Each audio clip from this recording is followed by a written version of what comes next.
OC World is made possible by the generous contributions of the Marisla Foundation, the Keith and Judy Swain Family Foundation, and viewers like you. Thank you.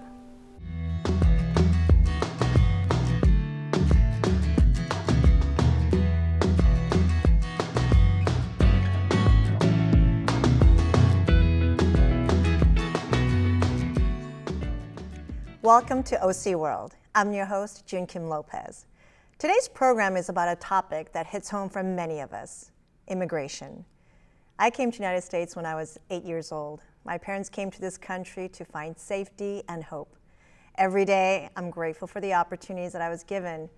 But being an immigrant certainly has its challenges. When you don't speak the language, when you don't understand the culture, you feel out of place and even rejected. And on top of that, there are many myths about immigrants, and oftentimes these can rob us of our identity, our worth, and most of all, our future. But real people and their personal stories can dispel these myths. In Orange County, there are approximately 900,000 immigrants, making up 1/3 of the total population. We are the home to the 4th largest foreign-born population in the country, and 40% of all startup businesses in the county are immigrants. And 93% of the population are employed. Immigrant population in Orange County contribute more than $5 billion in total taxes annually, according to the IRS. To help us open this story is Cathleen Otero, Senior Vice President of Donor and Community Engagement from Orange County Community Foundation, to share with us their Orange County Opportunity Initiative. Thank you for joining us, Kathleen. Thank you, June. It's a pleasure to be here.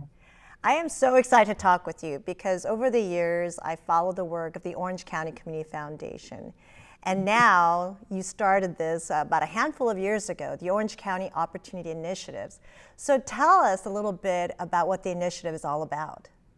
Great, thank you. I'm delighted to share. The OC Opportunity Initiative is a coalition of philanthropy and nonprofits that are focused on creating a long-term platform for immigrant rights in Orange County. We began as a coalition of philanthropists and funders who were initially just interested in understanding more about who the immigrant community is in Orange County, knowing that there is a rich, diverse history, vast demographic differences among what the immigrant community looks like and gaps, needs, and opportunities. And so it began as a learning initiative to understand who and what our immigrant community's needs and opportunities are.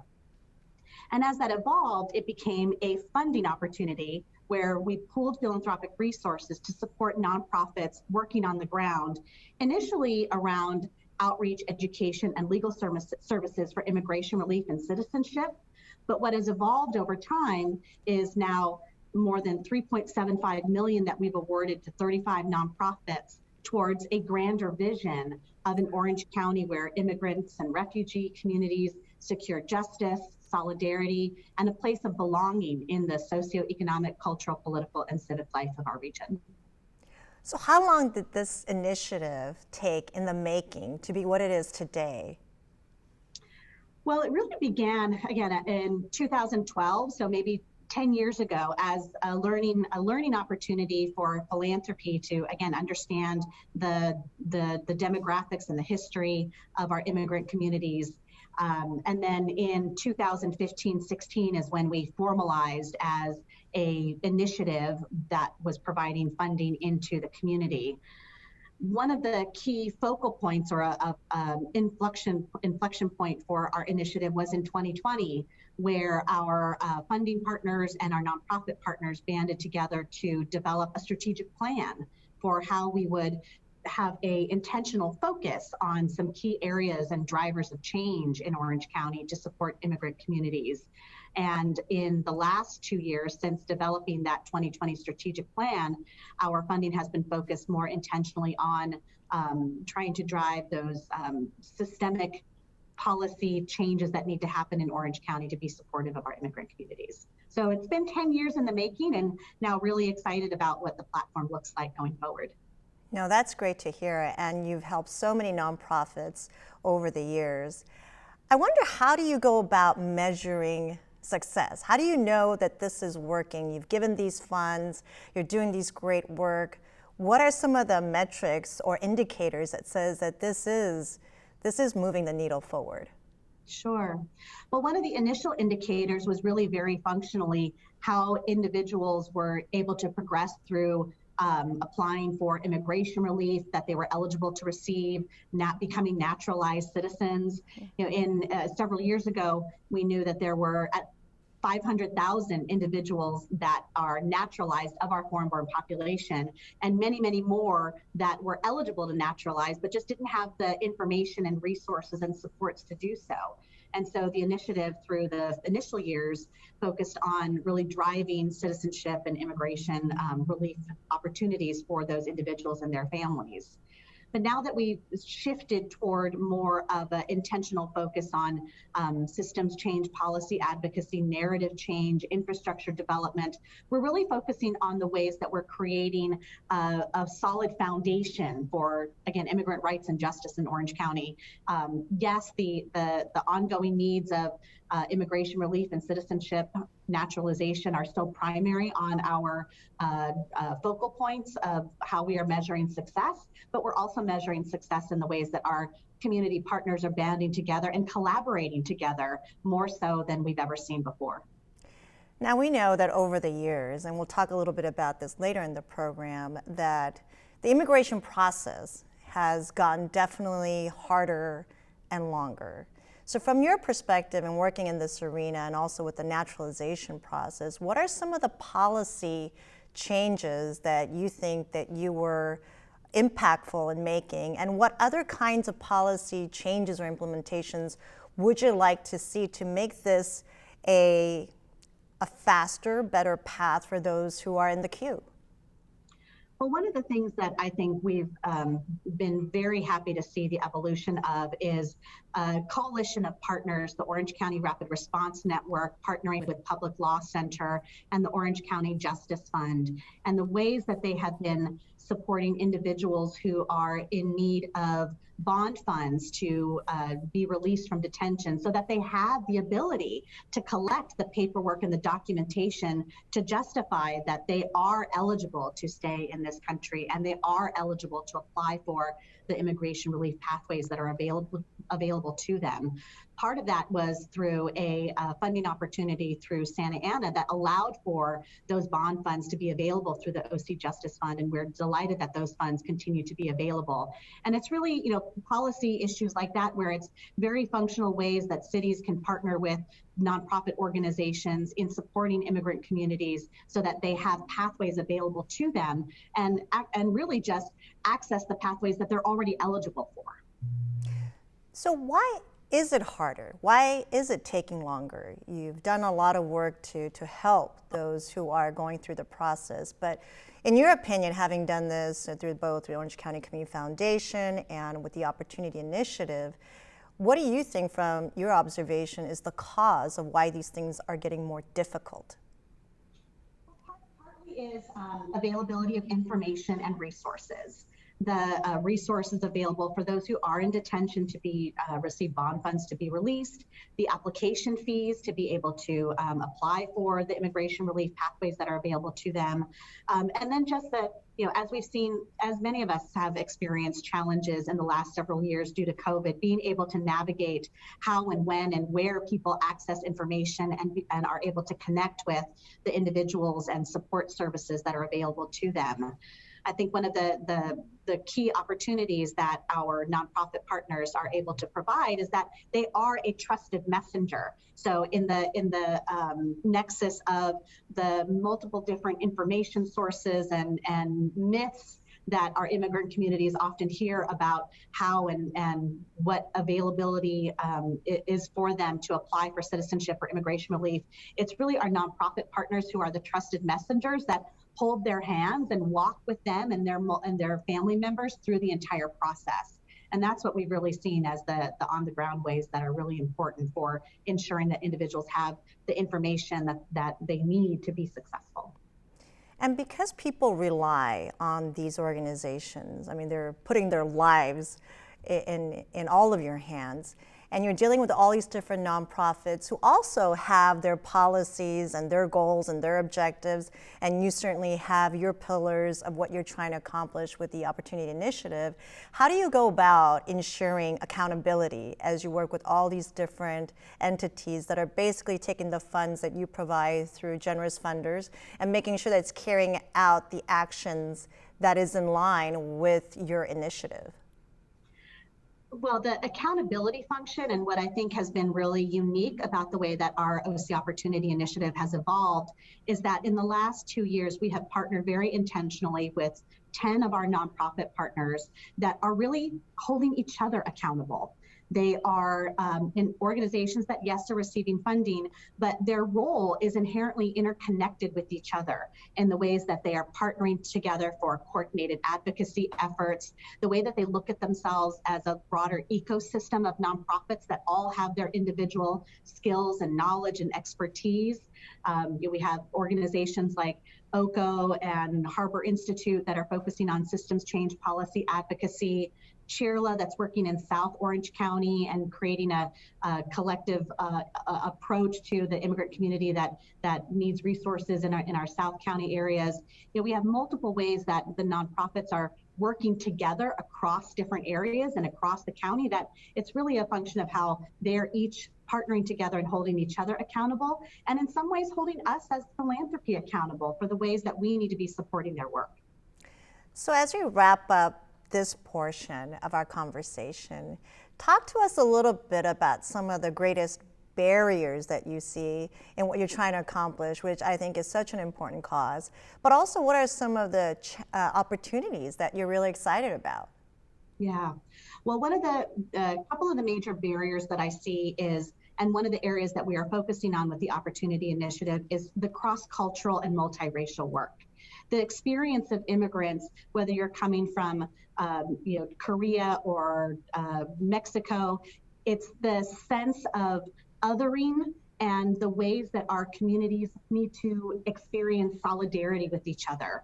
And that's why organizations like Viet Rise and Endalon, who are working together on a cross-cultural, multiracial framework for API communities to be partnering together with Latinx communities, that really becomes an important way that we are modeling an effort toward multiracial, multi-ethnic solidarity.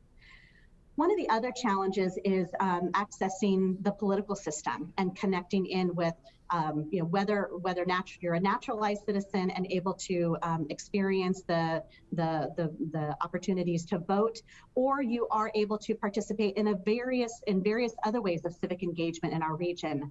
And organizations like the Orange County Civic Engagement Table and Accord are really working at the community level to help individual immigrant communities understand the roles that they can play in our civic space, whether that includes voting or advocating on behalf of their immigrant community experience as well. Well, thank you so much, Kathleen. We really appreciate the great work that you're doing. And after a very short break, we're going to have with us Professor Charis Kubrin, and she is a professor with UC Irvine. And she's going to talk about one of the key myths that I think sometimes keep us from advancing the kind of work that Kathleen has described. So we'll be right back. Don't go away. Most of my family, they never graduated high school or even let alone go to college, so I'm trying to break that barrier. Every day after work, went straight to school, studied hard, and it paid off. I could not have done it alone. I see the future is really bright for me. The high school diploma is just added to the confidence, and now I feel unstoppable. Find free adult education classes near you at finishyourdiploma.org. Welcome back to our program, and thank you for joining us at OC World. As we talked about in the beginning of the program, factual data and information that Kathleen shared with us about the Opportunity Initiative study are important in shaping the narrative around immigration population because myths are powerful. Our next guest has dedicated her career to dispelling a strong-held misconception about immigrants. Professor Charis Kubrin works for UC Irvine School of Social Ecology. Her research and work tell the real story about crimes and immigrant communities, which are often linked together. Welcome to the show, Professor. Thank you for having me. Now, tell us a little bit about how you got started in this, because I read about, or actually I heard you speak about that New York Times op-ed that sounds like it changed your life. So tell us a little bit about how you got into this lifelong, well, career-long endeavor. Sure. So yeah, back in the early 2000s, I was living in DC at the time, reading op-eds online on a weekend day, and came across an op-ed that argued that one reason why crime rates were down in cities across America could be that immigration to those cities was up. And I knew nothing about immigration at the time, was working in other areas, but found the argument pretty interesting and compelling.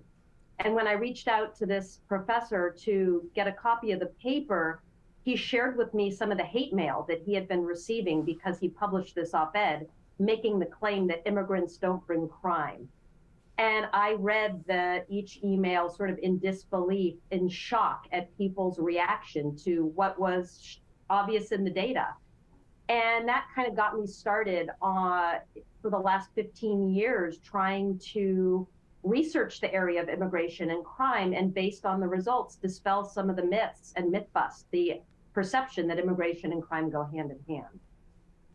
Now, many people don't know the extensive amount of work and analysis and peer review that goes into the research that you and other professors are doing. And yet, with all this extensive body of work that you have done, which really decouples the often linked relationship between immigrants and crime rates increasing, after all this research, why are still people not believing that? Why do we still feel like there's that myth? Yeah, that's such a great question. And thank you for pointing out sort of all the work and background effort that goes into this, because these are large data sets we're working with, multi-year studies. It's very intensive, double-blind peer-reviewed studies. You know, as social scientists, we go where the data tell us to go. And in this case, the data say immigrants less crime-prone than their native-born counterparts. Immigration to an area causes crime to go down, if anything, not up. So then, yeah, that begs the question, why is public perception so unwilling to budge on this? And I teach an immigration and crime course at UCI, and we have practically the entire course dedicated to this question because it's so complex. But it's a combination of everything from racism to perception that is driven by the media and stereotypes, stories and narratives around immigration. Kathleen mentioned some of these narratives that dominate and the need to change narratives. All of these things, the role of politics in identifying immigrants as scapegoats of problems in our society, it really is multi-layered and multifaceted, and it's very difficult and challenging to budge. And all this really results in the thing that we just talked about with Kathleen. It's not that people have these beliefs or perceptions, but these things manifest in outcomes such as a more difficult immigration process, a longer naturalization process. And Kathleen talked a little bit about her thoughts as to what contributed to those things getting just harder to do. But you suggest additional components of why things like immigration, why it's getting harder for people based on these kinds of misconception. Can you talk a little bit about that? Absolutely. So the incorrect assumption that immigrants bring crime has implications, of course, for immigrants. And I think Kathleen talked a bit about what those implications are, the challenges that they face in their communities, outside of their communities. But it also impacts the policies that we implement in our country. Folks go and they vote for politicians from the local to the state to the national level, and they vote for policies. And if people have the assumption that immigrants bring crime, that's going to lead to harsher, restrictive, more exclusionary policies that at the end of the day really don't do much to tamp down on crime, given the research that I and others have done showing immigrants don't bring crime, but also that have collateral consequences that can really be punitive to immigrants, immigrant families, and immigrant communities. So I think there are major implications for these incorrect assumptions that go from the individual level, again, immigrants experiencing these discrimination, poor treatment, hate crimes, all the way up to policies that are enacted that are problematic.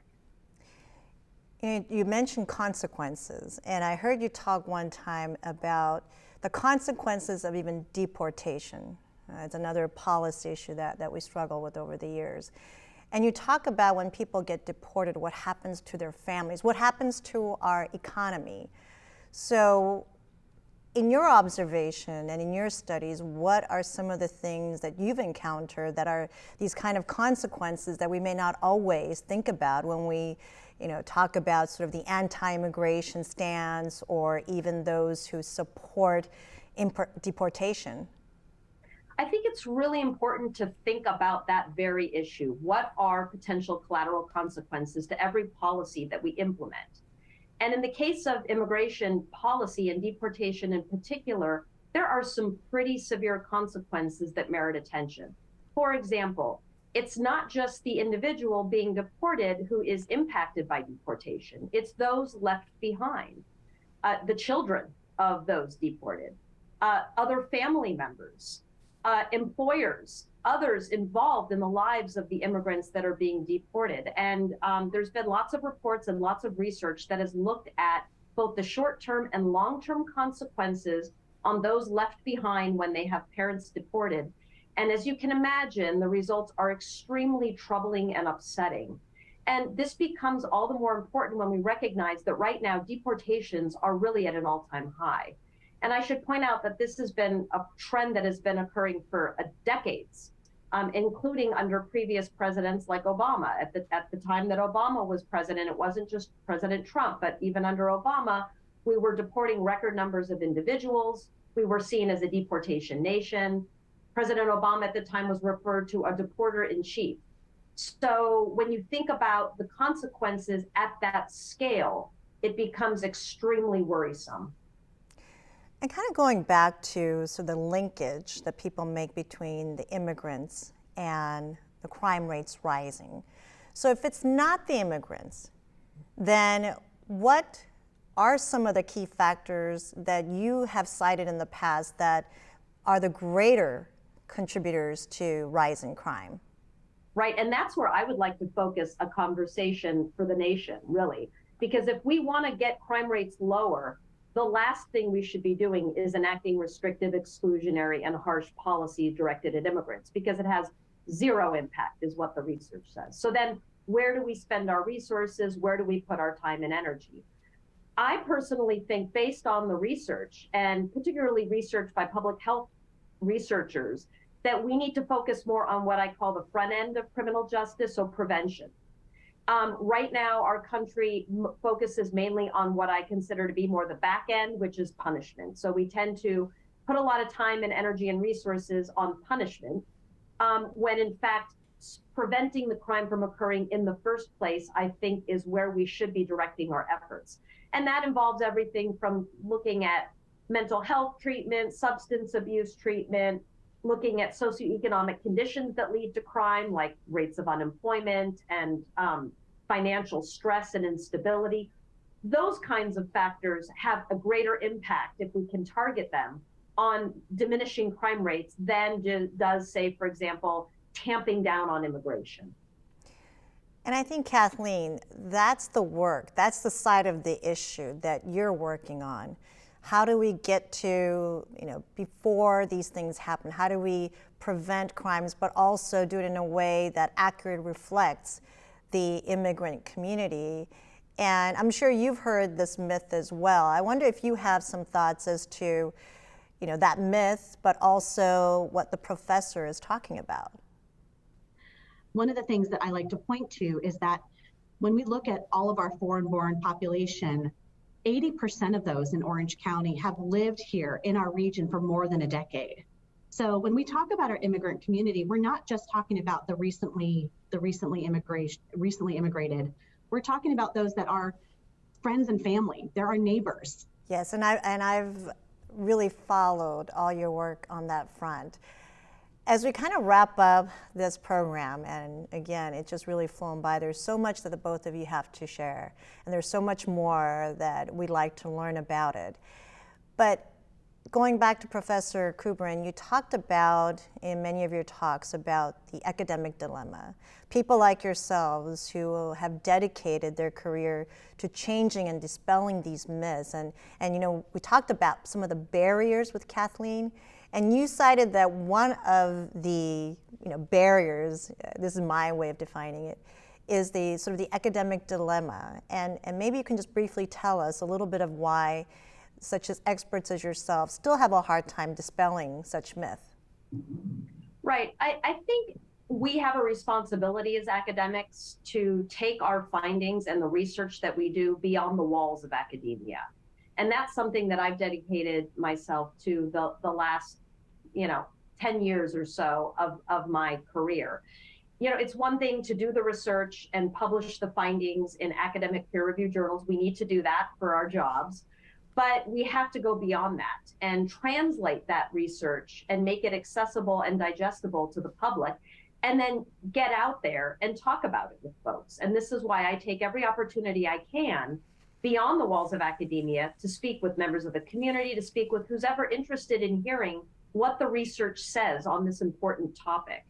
And that's something that we're not really trained to do as academics so much.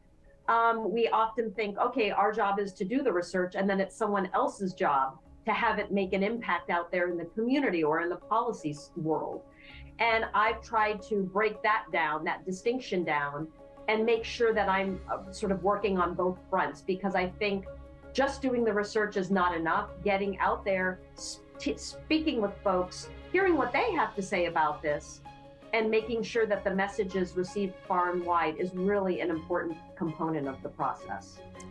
Well, thank you both for taking the time and to talk with us and talk to our viewers. The work that you're doing in multiple levels is so important and impactful.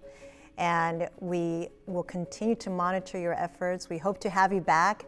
We hope to talk about some great success stories and progress, because at OC World, it's about highlighting issues and showcasing people like yourselves and all the hard work that you've done, the passion that you've given to make a very positive impact in our communities. So thank you to our viewers for joining us for this program and for this important discussion. We'd like to hear from you. What thoughts do you have? What did you think about our program today? So please reach out to us, and until next time, stay safe and be well.